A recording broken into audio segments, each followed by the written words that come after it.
सुप्रभात मंडळी. आपण सध्या वाचत आहोत ललित रंग हे विद्याताई पेठे लिखित त्यांचं पुस्तक आणि त्यातला सांग दर्पणा हा जो एक लेख आहे तो आपण कालपासून वाचायला घेतला आहे. कालच्या पुढे सुरू करते. परवा एका प्रदर्शनाला गेले होते. एका छोट्याशा दालनात विविध प्रकारचे आरसे मांडले होते. लहान मोठे, चौकोनी, आयताकृती, गोल, लांबट गोल, माणसांना लठ्ठ बारीक दाखवणारे अंतर्गोल बहिर्गोल आरसे. माणसं प्रत्येकात आपलं प्रतिबिंब निरखत होती. जरा पुढे शिसवी लाकडाच्या सुंदर नक्षीदार चौकटीत असलेले आरसे होते आणि त्यानंतर राजदरबारात शोभतील असे चांदीच्या चौकटीवर कोरीव काम केलेले, चौकटीला सोन्याचा मुलामा दिलेले आरसे लखलखत होते. चौकटीवरचे नक्षीकाम तर अप्रतिम होतेच, पण त्यात जडवलेले खडेही उठून दिसत होते. खरोखरच या सुंदर चौकटींमुळे आरशांचं रूप अधिकच उठून दिसत होतं. आपण मात्र प्लास्टिक किंवा लाकडी चौकटीतल्याच आरशांवर समाधान मानतो. धुवायला पुसायला सोपं, टिकायलाही चांगलं. एकदा मुंबईत पंडित जवाहरलाल नेहरू सेंटरमध्ये मुलांची शैक्षणिक सहल गेली होती. तिथे मुलांना एक प्रयोग दाखवला. समोरासमोर दोन आरसे काही अंतरावर ठेवले होते. त्यांच्या मधोमध एक वस्तू ठेवली तर तिची एकातून एक अशी अगणित प्रतिबिंब दिसू लागली. या अगणित प्रतिबिंबांवरून आठवला जयपूरचा आरसे महाल. भिंतीवरच्या छतावरच्या हजारो आरशांमधून आपली हजारो प्रतिबिंब दाखवणारा.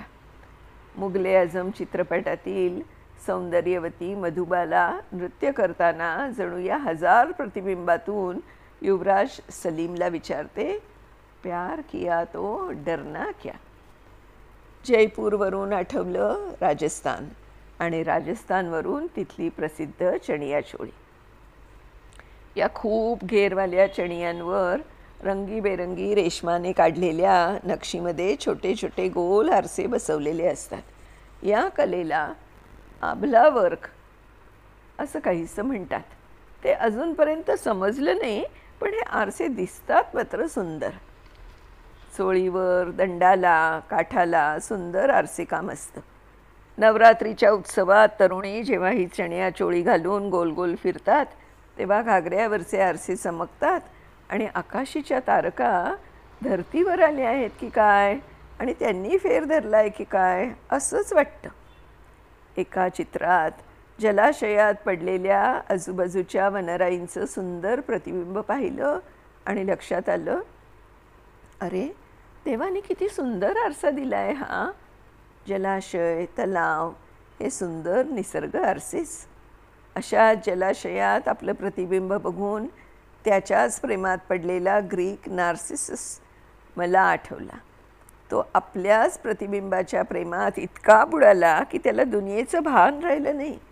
एक दिवस तो नाहीसा झाला आणि तिथे उगवलं सुंदर पांढरं सोनेरी फूल.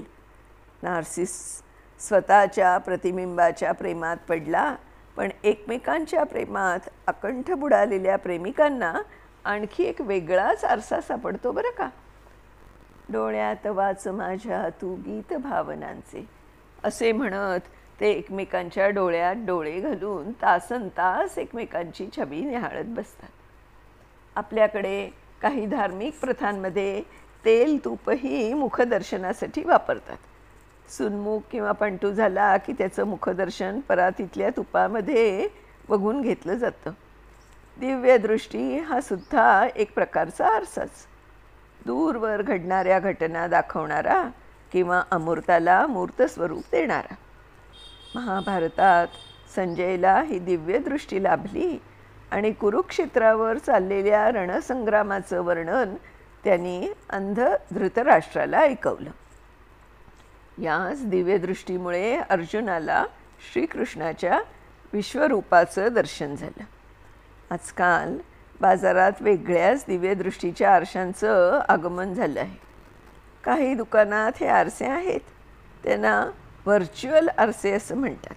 यात कम्प्युटरद्वारा आपली आभासी प्रतिमा दिसते. ती प्रतिमा दाखवणारा पडदा म्हणजे स्क्रीन हाच आरसा. या आरशासमोर नुसतं उभं राहायचं. तुम्हाला आवडलेला पोशाख प्रत्यक्ष अंगावर न चढवताही कसा दिसेल हे तो आरसा दाखवतो. अर्ध्या तासात 10-15 पोशाखांची चाचणी सहजपणे होते. कपडे बदलायला नकोत, त्यात वेळ जायला नको. सगळं कसं झटपट, आजच्या जमान्याला साजेसं. एकीकडे व्हर्च्युअल आरशाचं कौतुक करत असताना दुसरीकडे भारतात बनलेला धातू आरसाही कौतुकास पात्र ठरला आहे. हा आरसा चक्क लंडनच्या ब्रिटिश म्युझियममध्ये ठेवला आहे आणि पर्यटकांचं मोठं आकर्षण बनलं आहे. अर्णमूला कन्नडी म्हणजे काय माहीत आहे? तामिळ भाषेत कन्नडी म्हणजे आरसा. अर्णमूला या गावात बनणारा हा आरसा. हे छोटंसं केरळमधलं गाव पंपा नदीच्या काठावर वसलेलं आहे. येथे असलेल्या पार्थसारथी मंदिराच्या जीर्णोद्धारासाठी पूर्वी राजाने काही शिल्पकार बोलावले होते. मंदिराचं काम संपल्यावर त्यांनी राजाला धातूचा अतिशय चमकणारा देखणा मुकुट करून दिला. राजाने खुश होऊन त्यांना राहायला जमीन आणि व्यवसायाला भांडवल दिलं. या कुटुंबांना धातूपासून आरसा बनवण्याची कला अवगत होती. तांबे आणि टीनच्या मिश्रणाने हे आरसे बनवतात, पण त्याची रासायनिक कृती फक्त त्याच कुटुंबांना माहीत आहे. काचेच्या आरशापेक्षाही स्पष्ट प्रतिमा हे आरसे दाखवतात. 1 इंच च्या आरशाची किंमत 1200 रुपये असते. 10-12 इंची आरशाची किंमत अंदाजे 20,000 ते 25,000 रुपये असते. या आरशांना जागतिक आश्चर्य मानतात. या भारतीय आरशांचा निश्चितच आपल्याला अभिमान आहे. पण आपल्या आसपास एक असा अदृश्य आरसा सतत आपल्याला निहाळत असतो बरं. आपलं खरंखुरं वागणं, बोलणं, आपल्या कृती सगळं तो टिपत असतो. त्याच्या नजरेतून काहीही सुटत नाही. ओळखलात का तो आरसा? समाज. आपल्या भोवतीचा समाज आपलं उत्तम मूल्यमापन करणारा आरसा आहे. तुम्ही इतर कोणाला फसवाल, पण समाजाला फसवू शकणार नाही. त्याच्यावर आपलं चांगलं प्रतिबिंब उमटवणं खूप कठीण आहे. भव्य दिव्य कार्य करणाऱ्या व्यक्तींचा ठसा समाजावर दीर्घकाळ राहतो. आफ्रिकेतील वाळवंटाला हिरवं बेट करणारी Wangari Maathai, Birdman of India doctor Salim Ali, Bhagat Singh, Rajguru यांच्यासारखे क्रांतिकारक यांचा ठसा समाज मनावर कायम राहतो. आपण अगदी तितक्या उच्च कोटीतल्या व्यक्ती नसलो तरी समाजरूपी आरशात आपलं प्रतिबिंब सुशील, सज्जन माणूस इतकं तरी राहावं असं प्रत्येकाला वाटतं. म्हणून या अदृश्य समाज आरशाचं भान आपल्याला ठेवलंच पाहिजे. आपला चेहरा हाही एक आरसाच आहे बरं. दुसरा हसला की नकळत आपण हसतो. दुसऱ्याला ठेच लागली तर नकळत आपल्या चेहऱ्यावरही वेदना उपटतात. असं का होतं? 1981 विल्हेम फॉन वाल्डेयर या संशोधकाने माकडाच्या मेंदूवर प्रथम प्रयोग केला. प्रयोगाच्या अंती असं म्हटलं की कपाळाच्या मागच्या फ्रॉन्टल लोब या मेंदूच्या भागातील मिरर न्यूरॉन्स या पेशी एखादी क्रिया बघतात आणि ती क्रिया बघताना बघणारी व्यक्ती उत्तेजित होऊन प्रतिक्रिया उमटते. त्यामुळे कोणी पडला आणि त्याला खूप लागलं तर आपल्याही चेहऱ्यावर वेदना उमटतात. ही ती प्रतिक्रिया म्हणजे आपण मनाने त्याचं दुःख, वेदना अनुभवतो आणि सहानुभूती व्यक्त करतो. ती आपल्या चेहऱ्यावर उमटते. पण चेहरासुद्धा नेहमी खरं तेच दाखवतो असं नाही. आपली मुलगी सासरी जाणार आहे, नववधू म्हणून तिचा साजशृंगार चालला आहे, मैत्रिणी हास्य विनोद करत तिला सजवत आहेत आणि तिची आई आपल्या या लाडक्या मुलीच्या अंगावर दागदागिने चढवते, तेव्हा ती हसत असते, बोलत असते. पण मन मात्र माझ्या मुलीचं पुढचं आयुष्य सुखाचं असेल का? सासरची माणसं कशी असतील? तिला काही त्रास होणार नाही ना? या विचारांनी व्याकुळ झालेलं असतं. कधीकधी डोळ्याच्या कडेला आलेले अश्रू ती निग्रहानं थांबवते. लोकांना मात्र आनंदी कौतुक करणारी आई दिसते, पण तिचं मन कोणाला दिसतं का? छे, नाही. म्हणजे एखादी व्यक्ती खरोखरच कशी आहे हे आरसा दाखवू शकत नाही, चेहराही कमी पडतो.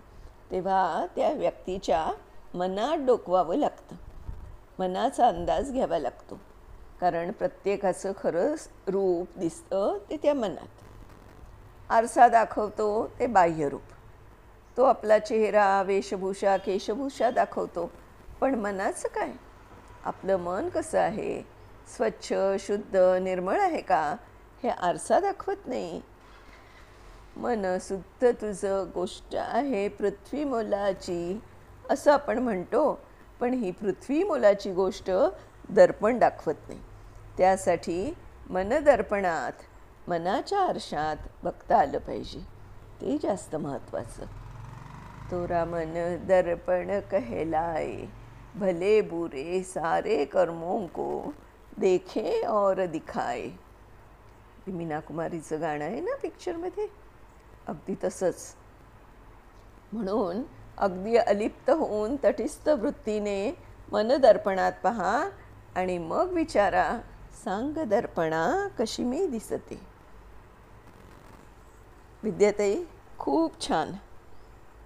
खरंच म्हणजे साधा रोज आपण 10 वेळा ज्याच्यात बघतो तो आरसा, पण त्याच्याबद्दलचं इतकं विस्तृत वर्णन खूप छान वाटतंय. मंडळी, ही जी सांग दर्पणा हा जो लेख आहे, हा लोकसत्ता लोकरंग पुरवणीमध्ये आणि आकाशवाणीवरती पण याआधी प्रसारित झालेला आहे. तर विद्याताई, तुमचे खूप खूप धन्यवाद. आणि उद्या आपण पुन्हा एकदा नवीन गोष्टीसह भेटणार आहोत. तोपर्यंत मी नीलिमा पटवर्धन आपली रजा घेते. धन्यवाद.